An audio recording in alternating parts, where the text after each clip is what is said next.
منٹوں میں 4 ختم قرآن پاک کا ثواب۔ سیدنا ابو ہریرہ رضی اللہ تعالی عنہ سے روایت ہے کہ رسول اللہ صلی اللہ علیہ وسلم کا فرمان ہے، جو بعد نماز فجر 12 مرتبہ سورہ اخلاص پڑھے گا گویا وہ 4 بار پورا قرآن پاک پڑھے گا، اور اس دن کا یہ عمل اہل زمین سے افضل ہے جبکہ وہ تقوی کا پابند رہے۔ شیطان سے محفوظ رہنے کا عمل۔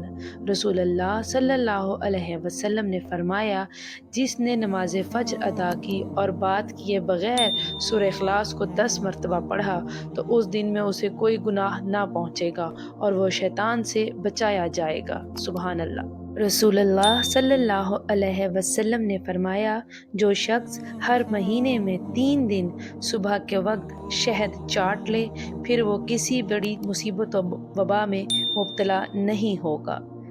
وسوسے ختم کرنا۔ حضرت عائشہ رضی اللہ تعالی عنہا سے روایت ہے کہ رسول اللہ صلی اللہ علیہ وسلم نے فرمایا، جس شخص کو وسوسے آتے ہوں وہ 3 بار یہ دعا پڑھے تو یہ دعا وسوسوں کو ختم کر دے گی۔ ترجمہ: ہم اللہ اور اس کے رسولوں پر ایمان لے آئے۔ میری دعا ہے اللہ تعالی ہم سب کو اس عمل کرنے کی توفیق عطا فرمائے۔ اللہ تعالی ہم سب کی مغفرت عطا فرمائے۔ آمین۔